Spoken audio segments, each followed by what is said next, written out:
Heart is not trying to say anything, it is just trying to make sure every part of the body gets the nourishment of blood flow. So it's your brain speaking in different tongues.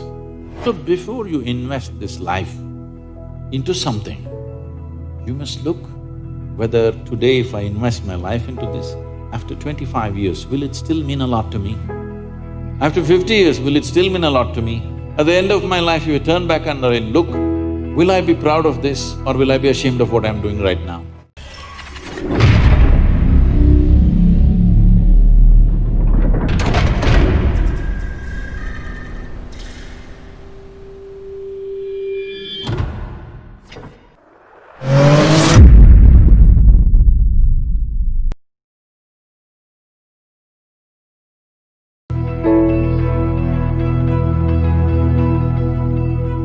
Namaskaram, Sadhguruji. The first question that I want to ask is actually related to me.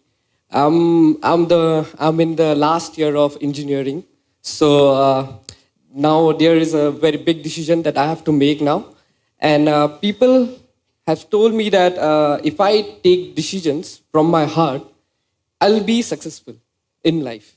So, but there lies a problem. The problem is that I don't know which thought is coming from my heart and which thought is coming from my brain. So how can I figure out like which thought is from my heart and which is coming from my brain?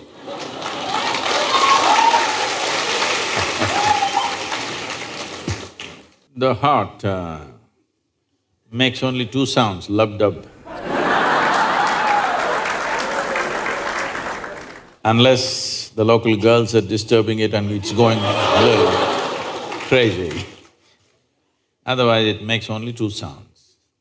Rest of the noise is all coming from your head.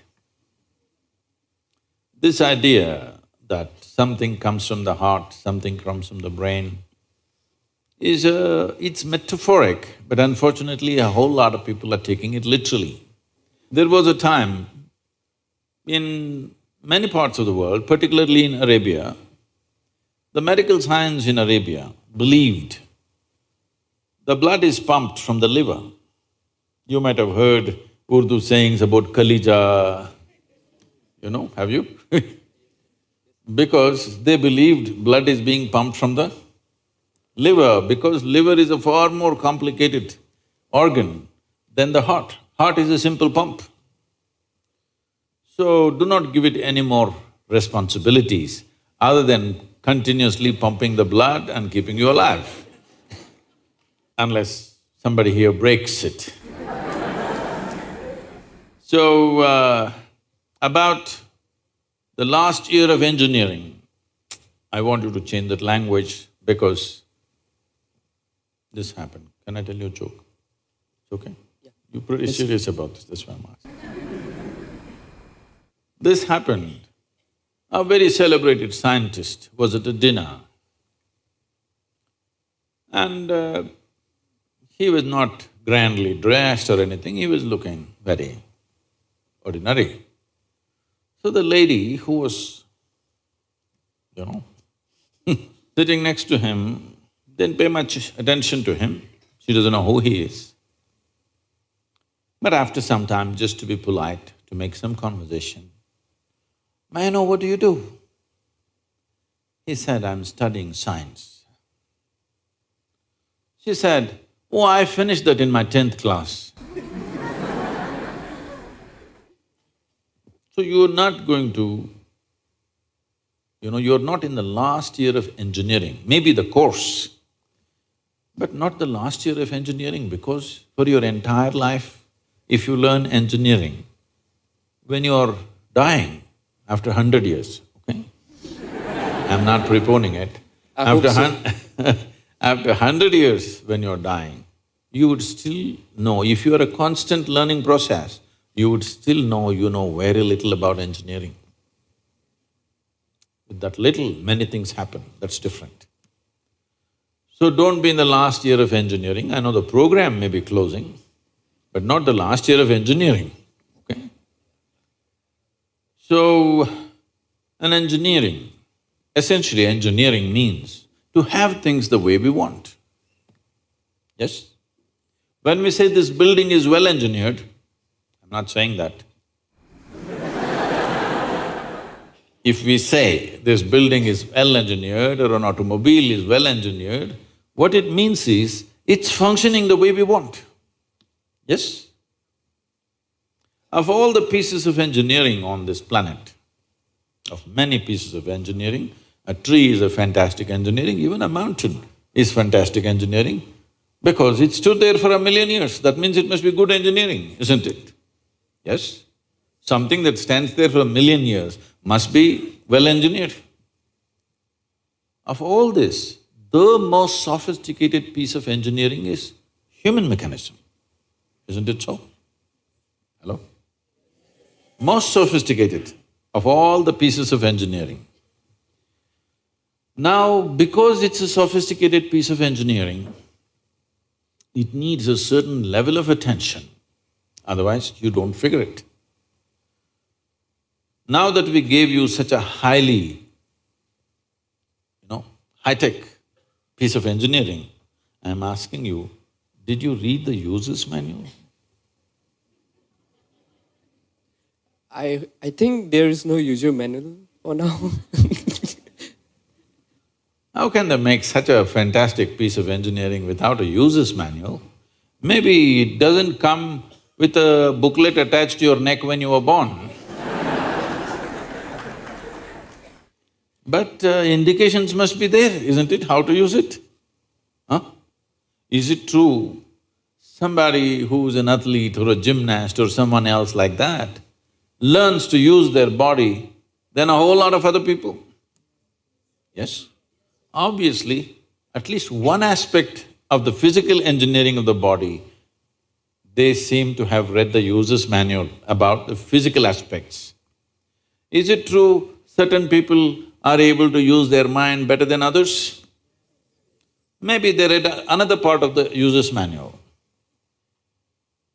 So, now with this heart manual and the brain manual, see, the problem is most people are prejudiced against the brain.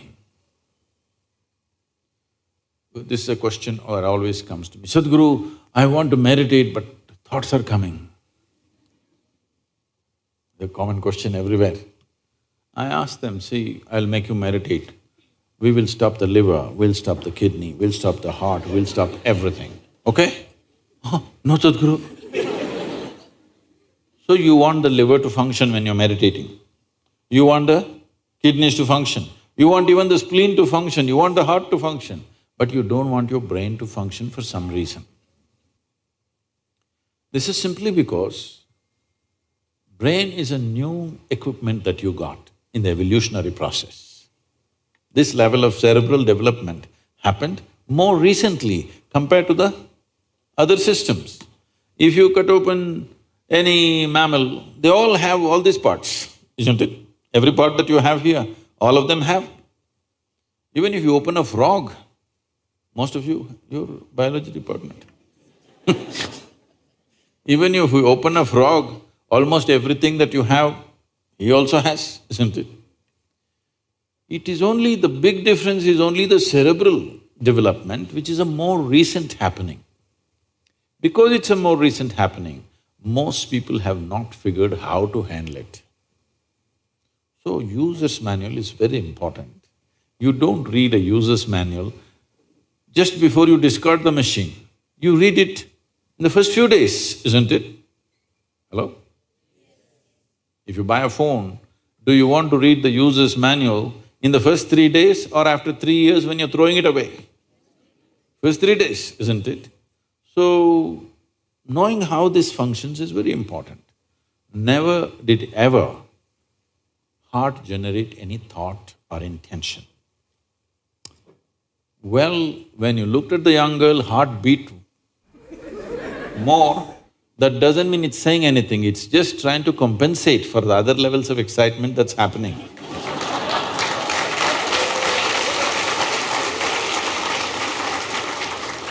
The heart is not trying to say anything, it is only compensating, you need more blood, so it's pumping little harder. That'll happen even if you run up the staircase. Yes? What happens to you, little panting, when you fall in love, also happens physiologically when you run up a staircase, yes or no? Fear also does that to a whole lot of people. So, heart is not trying to say anything, it is just trying to make sure every part of the body gets the nourishment of blood flow. So, it's your brain speaking in different tongues. What's your native language? What's your mother tongue? Assamese. So, because when you know 2, 3 languages, sometimes it gets confused, sometimes it speaks in English, sometimes in Assamese, sometimes in something else. So you're thinking different people are speaking, heart is speaking, mind is speaking, no. There is thought and there is emotion. People think these two things are saying different things. They're not saying different things. The way you think is the way you emote, isn't it so? Right now, if I think, oh, she's the most wonderful person on the planet, I just have to think. Then my emotions become sweet towards her. Now I think she's the most horrible creature on the planet. Now my emotions become nasty. Yes or no?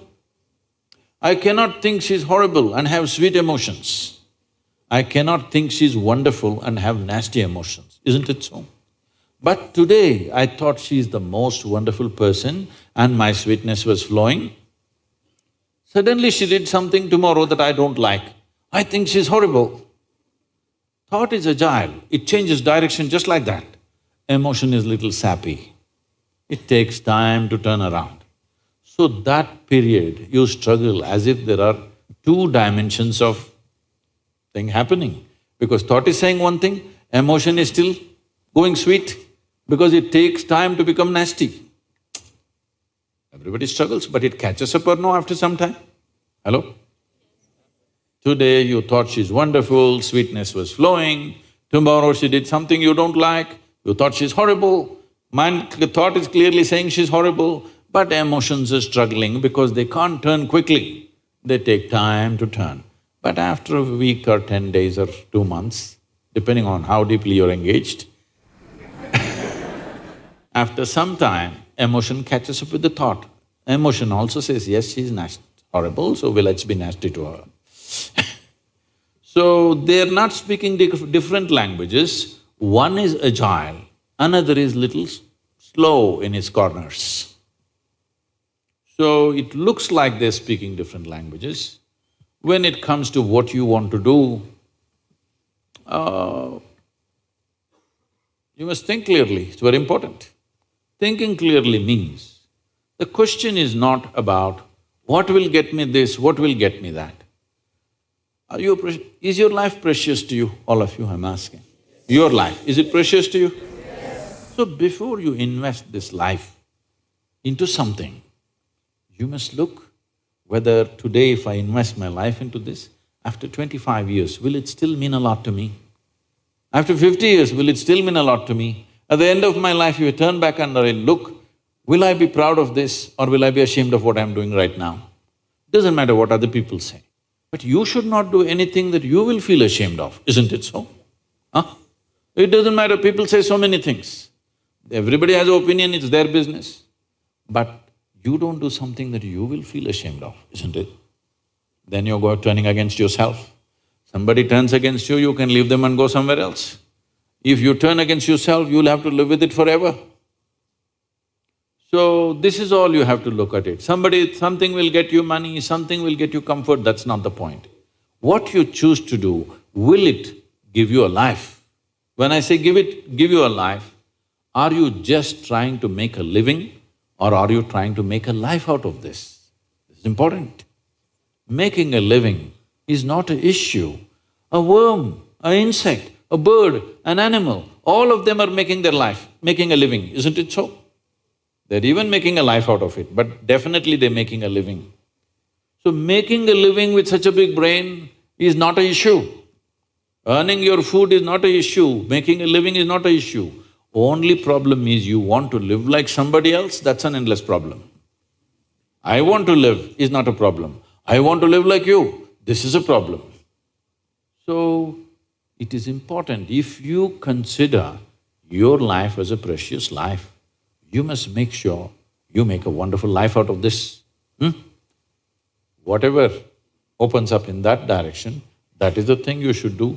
But when you're under the pressure of peers, somebody is saying, I'm going to America, somebody says, I'm going to the government job, somebody says, I'm doing this. So one thing that all of you should do before you make big decisions in your life is withdraw from these pressures of peers, professors, parents, everybody.